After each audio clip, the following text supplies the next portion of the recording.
I was born and raised in the Iglesia ni Cristo for over 20 years, and I rejected the Trinity wholeheartedly. And even when I decided to leave the Iglesia ni Cristo, this was the last and hardest doctrine for me to accept. But reading about Jesus throughout the Bible, absolutely clear that Jesus is more than just a mere man.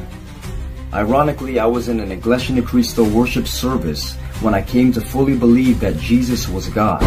Isang handog sa Iglesia ni Cristong Tatag ni Felix Manalo na ipinaglaban pa niya ang siktang inaniban niya sa akalang tunay ito.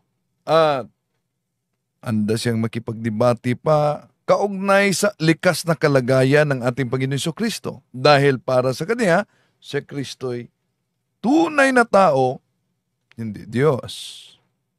Pero nagbago ang lahat nang may natuklasan siya.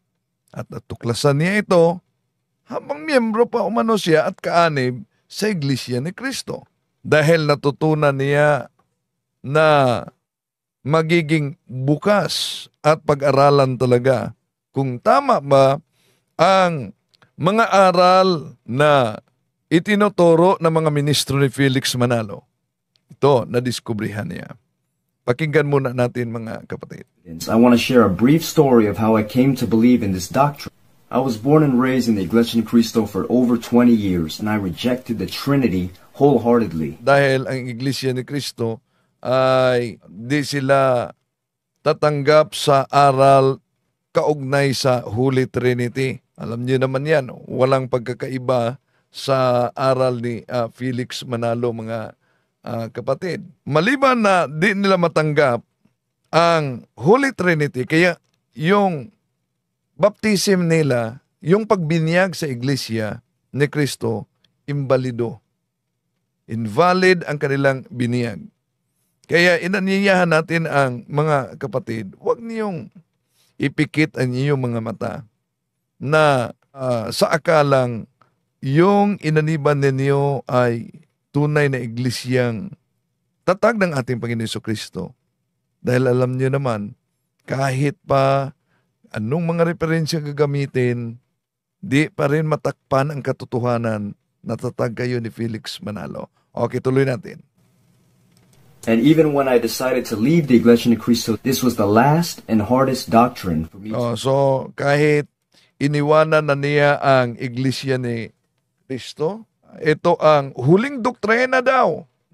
At dahil bukas siya, pinag-aralan talaga niya kung yung mga itinuturo ng mga ministro, tama ba? At ito ang nadiskubrihan niya. Kaya iniwan niya ang iglesia na akala niya tunay. I want to share a brief story of how I came to believe in this doctrine. I was born and raised in the Iglesia ni Cristo for over 20 years, and I rejected the Trinity wholeheartedly.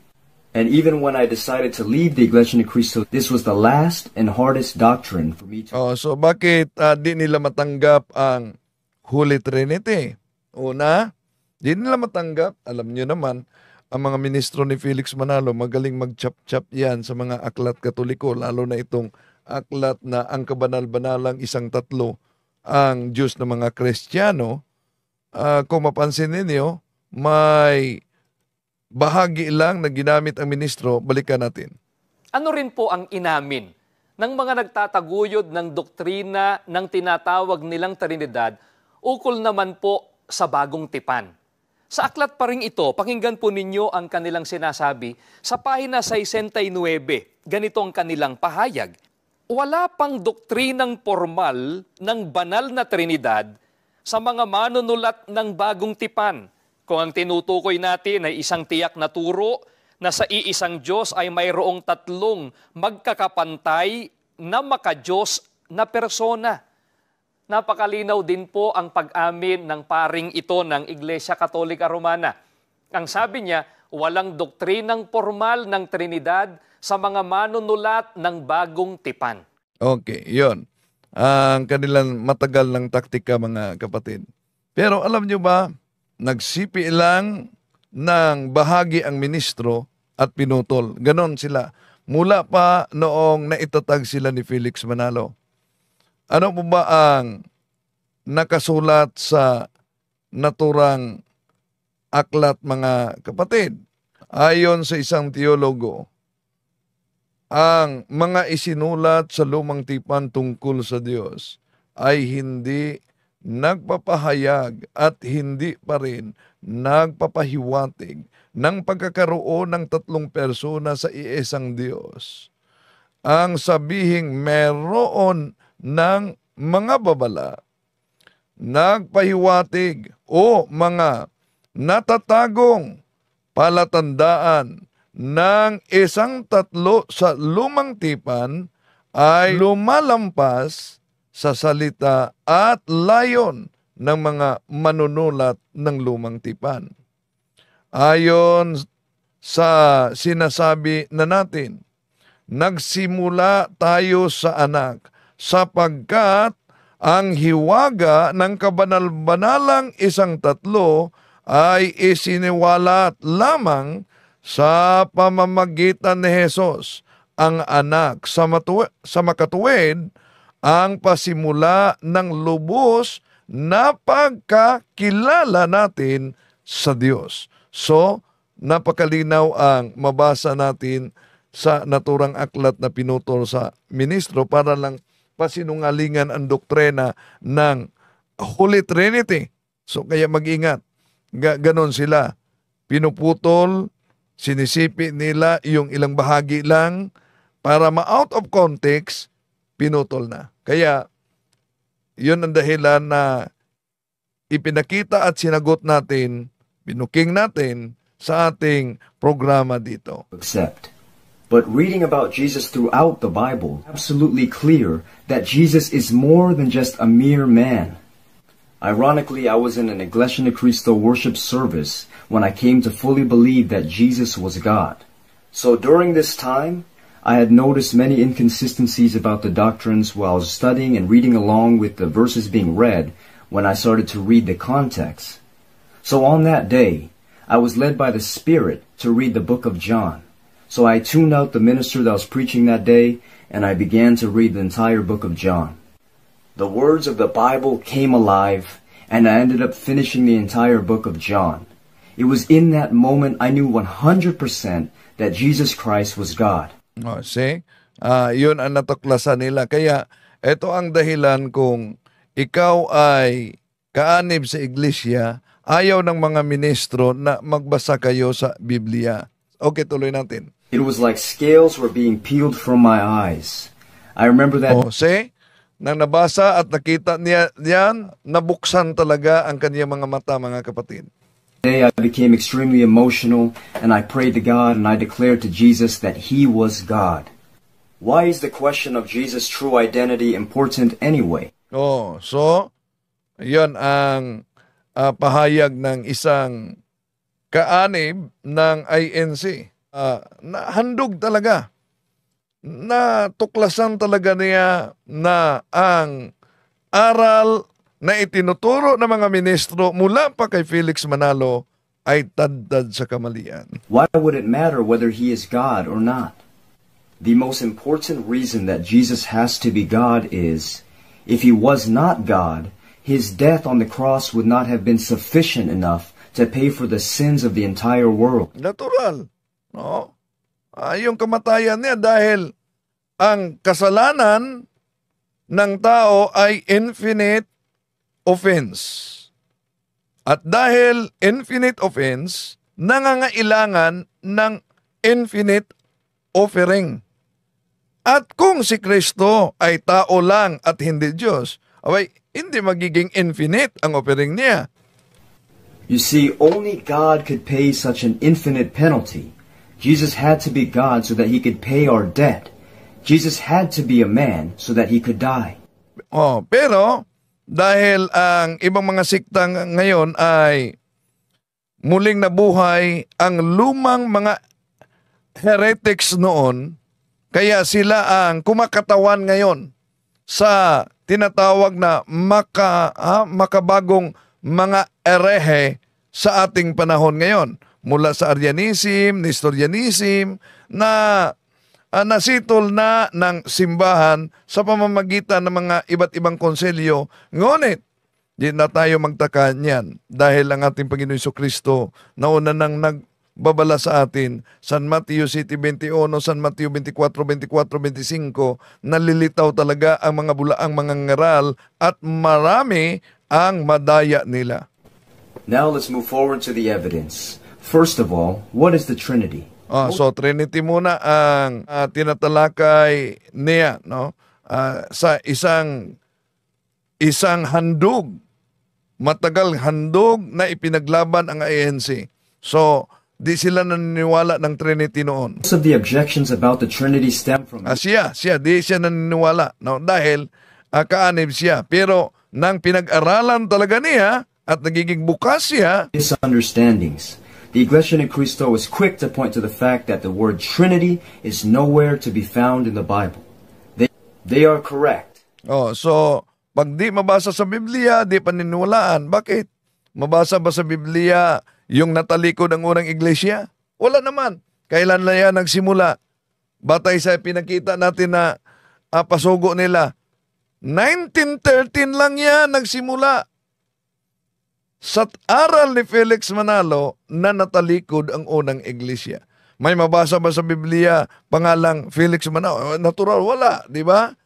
Asan ngayon ang sinabi nila? Pag di mabasa sa Biblia, tulad sa Trinity, di daw mabasa, therefore di paniniwalaan. Pero ayon nitong isang handog na INC, but the concept most definitely is.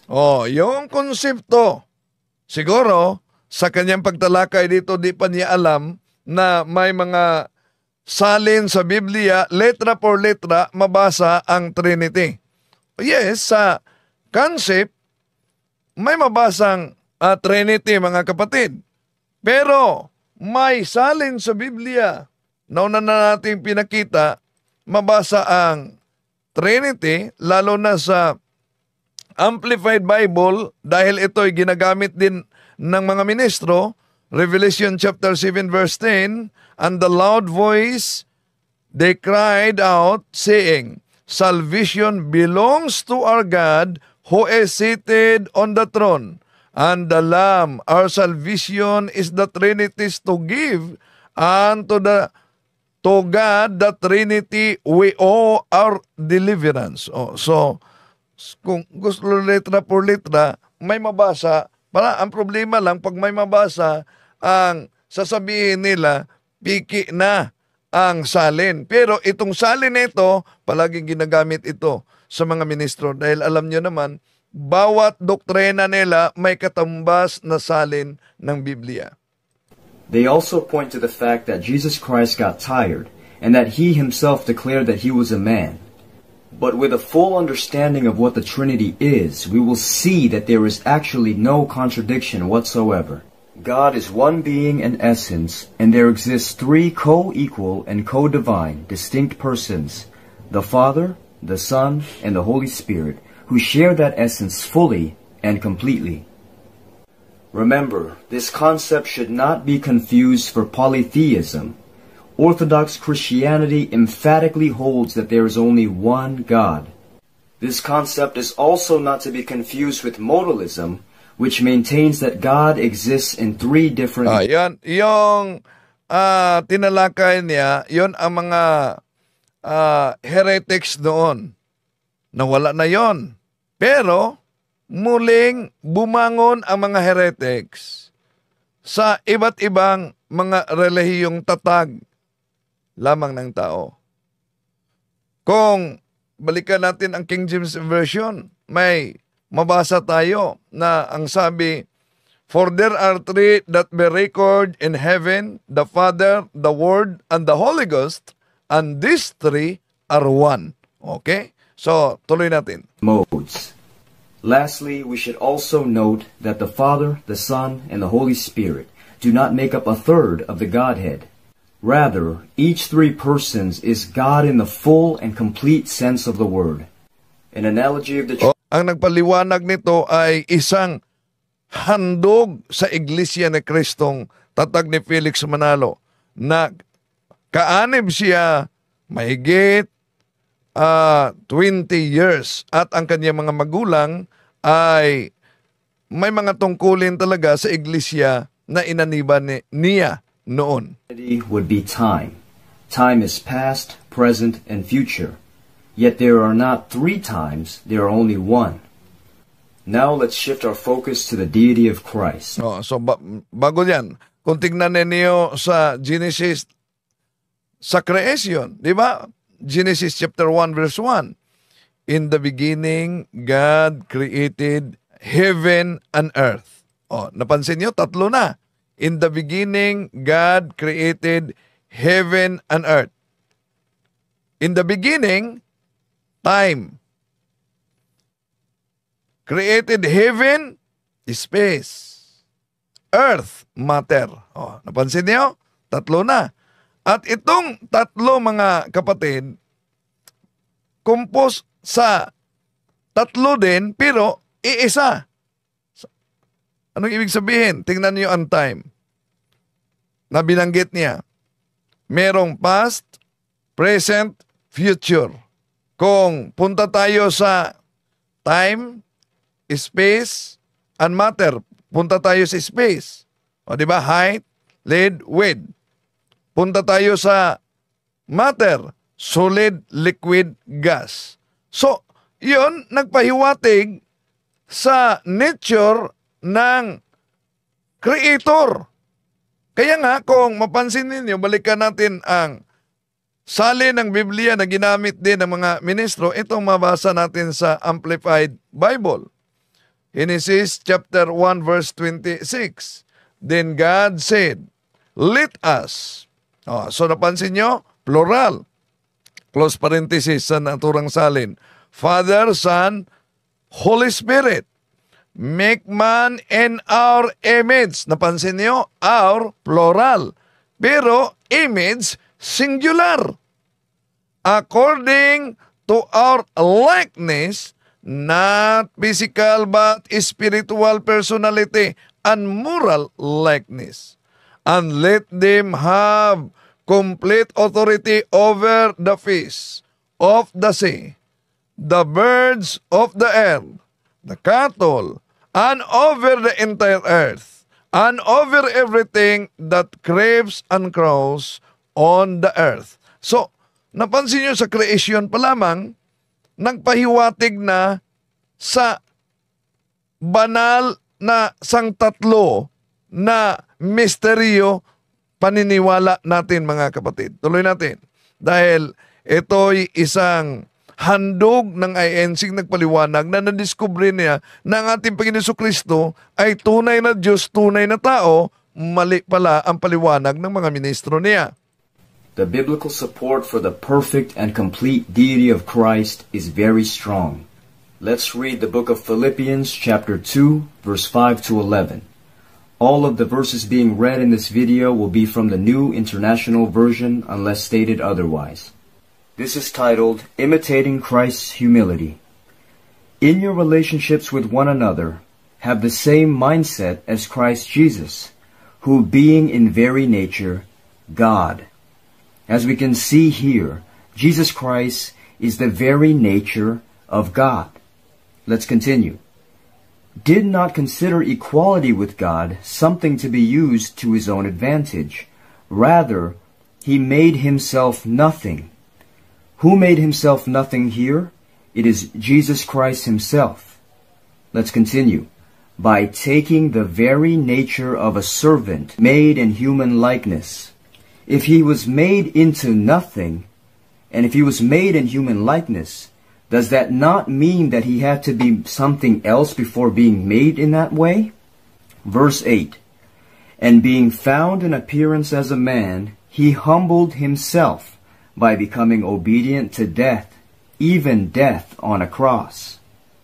Therefore God exalted him to the highest place, and gave him the name that is above every name, that at the name of Jesus every knee should bow, in heaven and on earth and under the earth, and every tongue acknowledge that Jesus Christ is Lord. So ito dahilan, mga kapatid, na takot talaga ang mga ministro na yung mga kaanib nila'y babasa ng Biblia.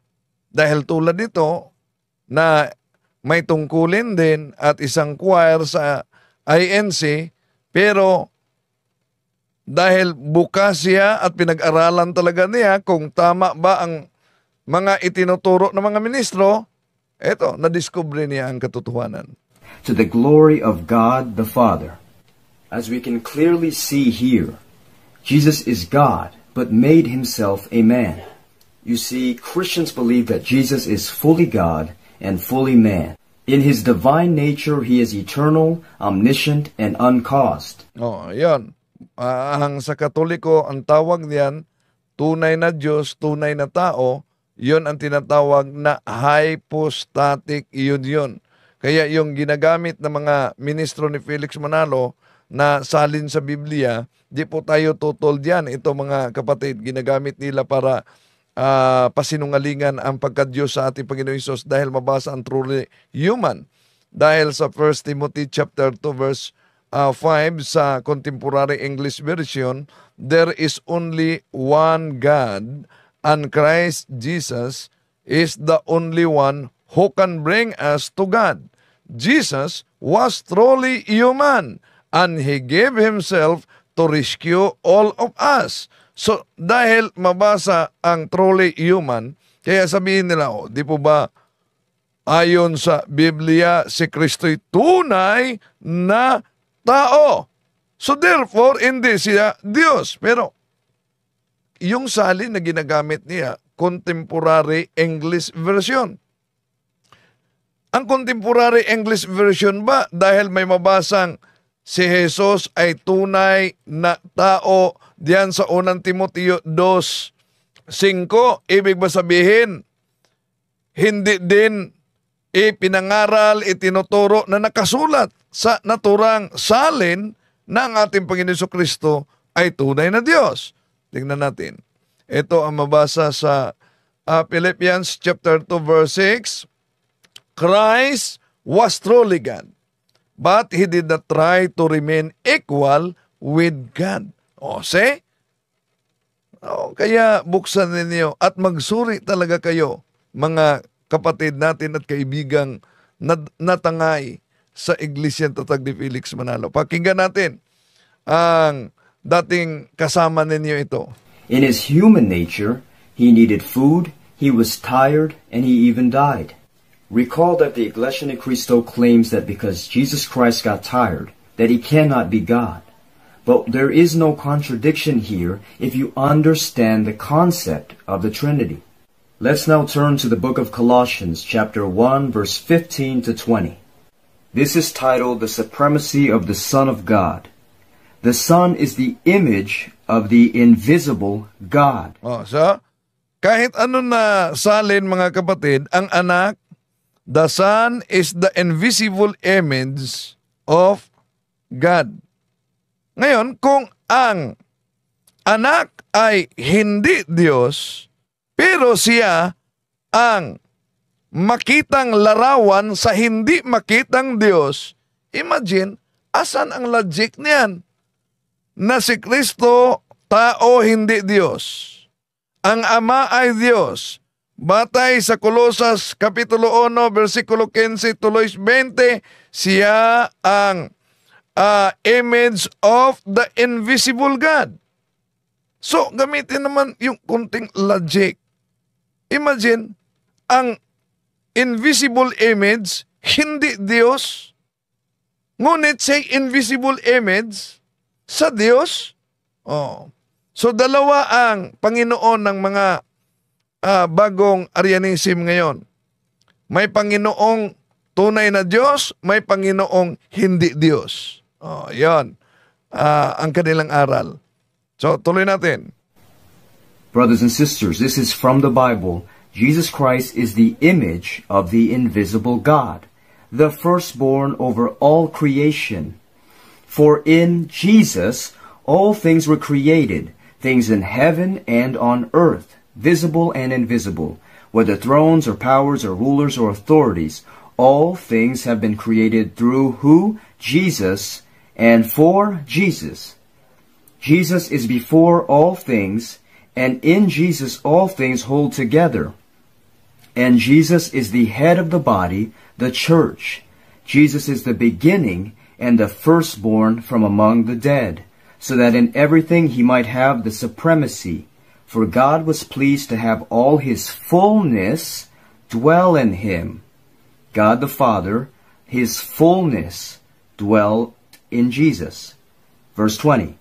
And through Jesus to reconcile to himself all things, whether things on earth. Ulitin ko na ang nagbasa nito at ang nagpaliwanag nito ay isang handog sa Iglesia ni Kristong Tatag ni Felix Manalo. Things in heaven, by making peace through his blood shed on the cross. Also important to note, he is the firstborn of all creation, not in the sense that he himself is a created being, but rather that as God's Son, he was his agent in creation and therefore has authority over all created things. Now let's read Hebrews chapter 1 verse 8 to 10.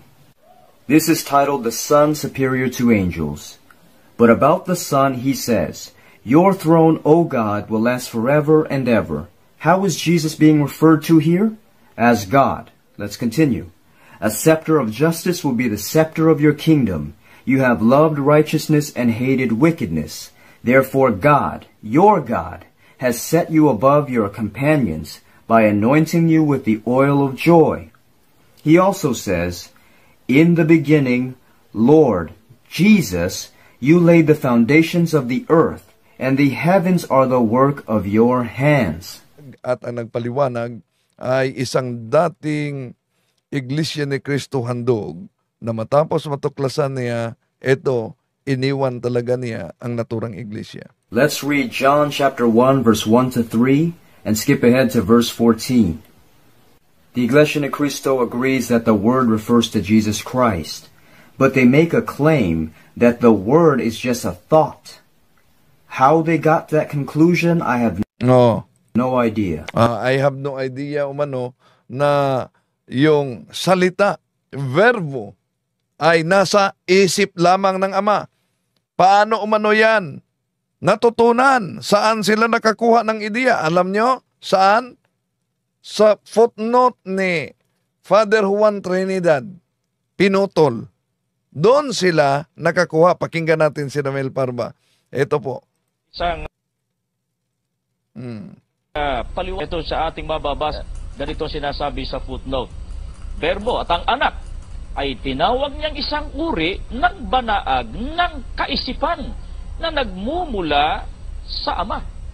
Sana napansin nyo na ang salita o yung logos ay kahayagan ng kaisipan. Nang ang salita o logos ay hindi pa ipinahayag o hindi pa lumalabas sa bibig ng Diyos, ito ay salita na nasa isip kayo. Ayan. Kaya nga sabi ng isang ang pahayag niya, saan kaya galing nila na yung verbo ay nagmula sa kaisipan? Asan? Sa footnote ng paring Katoliko. Ibig sabihin, kung wala itong footnote, walang batayan ang mga ministro ni Felix Manalo. Ngunit, pinutol lang. Bakit pinutol? Ano po ba ang nakasulat sa footnote? Pakita natin ha. Ito kasi ang mabasa mga kapatid. Ito ang binasa ni Ramel Parba, itong bahagi ito.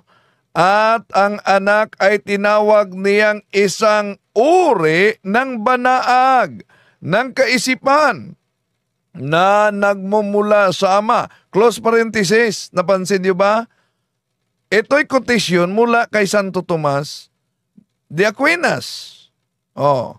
Ngayon, tama ba ang unawa sa mga ministro? Ang kotisyon ni Santo Tomas de Aquinas ang kanilang ginagamit. Si Santo Tomas de Aquinas naniniwala na si Kristo'y tao, hindi Diyos. Pinutol kasi.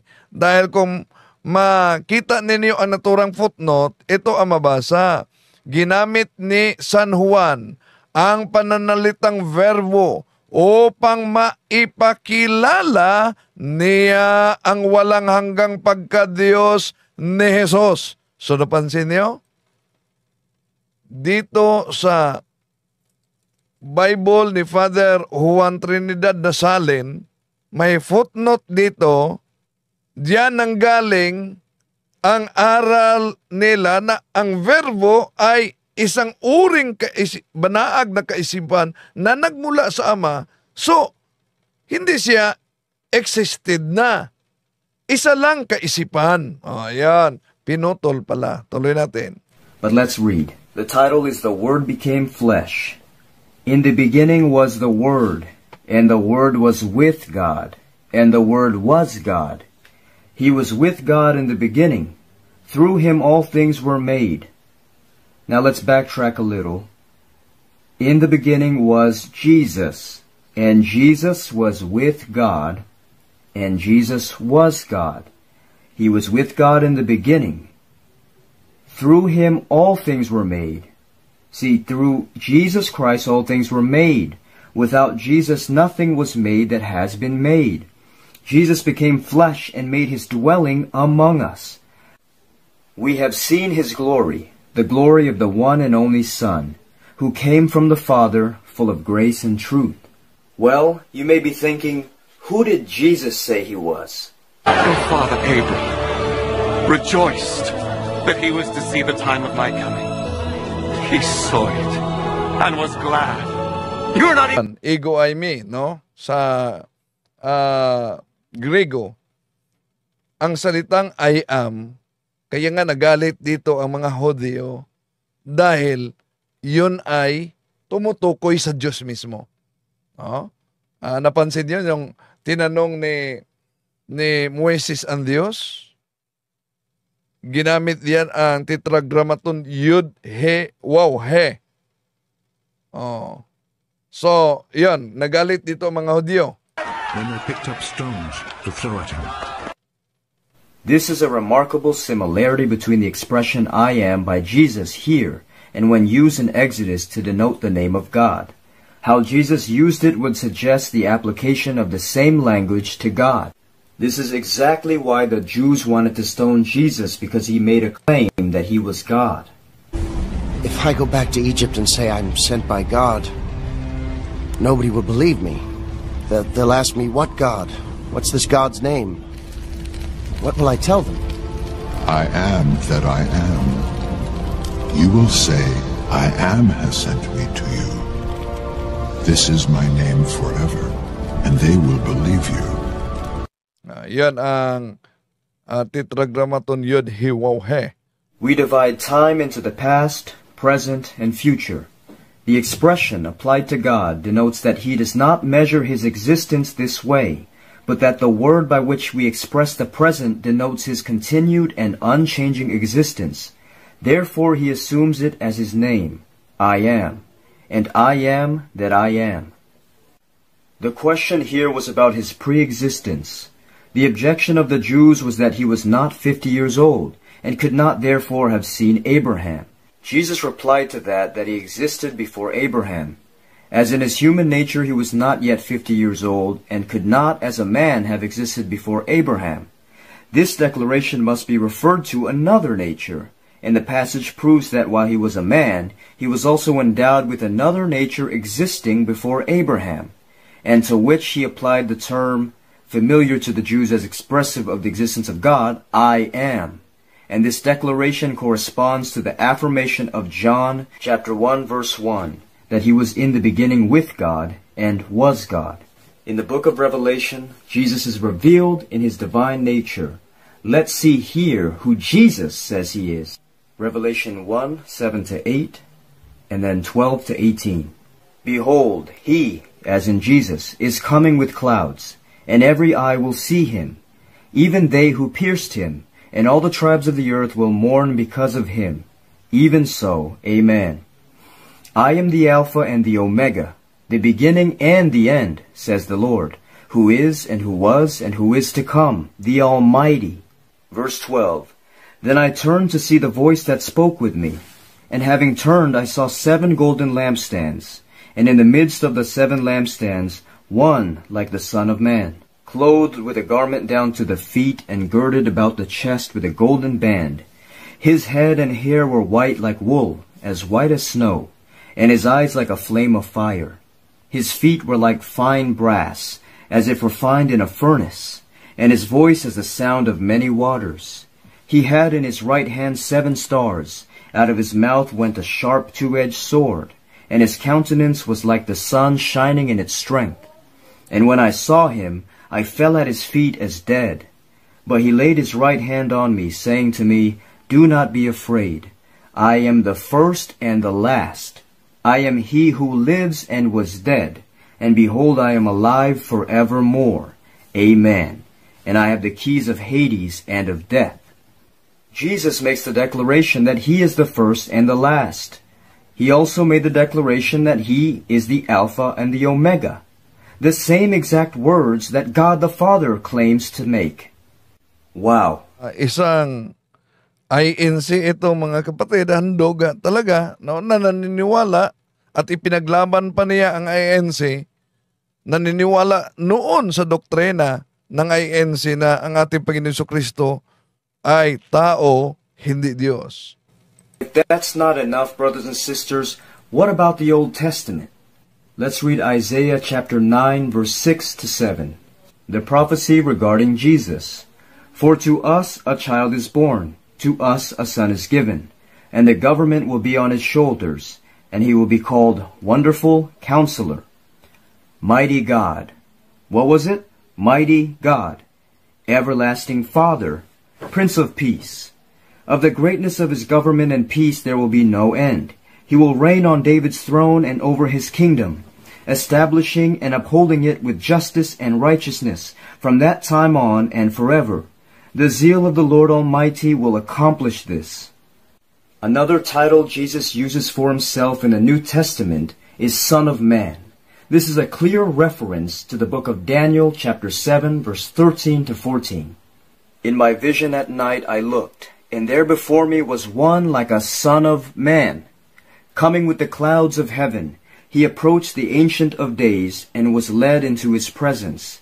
He was given authority, glory, and sovereign power.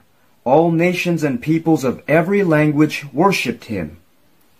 His dominion is an everlasting dominion that will not pass away, and his kingdom is one that will never be destroyed. Here, Daniel describes a divine human figure who would give authority, glory, and sovereign power, and would be worshipped by people of all nations and people of every language, not just Filipinos, charged Jesus with blasphemy and condemned him worthy of death. Why? Because Jesus made a direct claim to deity, a crime punishable by death. Brothers and sisters, think about it. Jesus Christ is not a mere man. He is God. Only God can forgive sins. Jesus Christ forgave sins. The Bible says only God should be worshipped. Jesus Christ is worshipped. Think about that for a second. If Jesus is just a man, we are worshiping a man. Only God is perfect, right? Jesus Christ never committed a sin. Ang palusot ng mga INC dyan, na sinasamba natin si Kristo kahit hindi siya Diyos, dahil yun ang utos ng Diyos Ama. Imagine, di idolatre para sa, di ba, ang hindi Diyos sinasamba. Pero ang palusot nila, sinasamba natin kahit hindi Diyos, dahil yon ang utos daw ng Ama. Pero napansin niyo mga kapatid, kung tingnan natin kahit pa sa kanilang pasugo, kaya't ang ating Panginoong Jesucristo ay hindi tunay na Diyos na lumalang sa langit at lupa, kundi tinatawag lang na Diyos. Bakit siya tinatawag na Diyos? Sapagkat siya'y kinaroroonan ng mga salita ng Diyos. Gaya ng ating mababasa sa Juan Kapitulo 12:42. Imagine sa kanilang lumang pasugo, tinatawag na Diyos kahit hindi Diyos. O matanggap ninyo yan na aral. Kaya sa mga kapatid natin, huwag kayong magalit. No? Buksan ninyo ang isipan ninyo.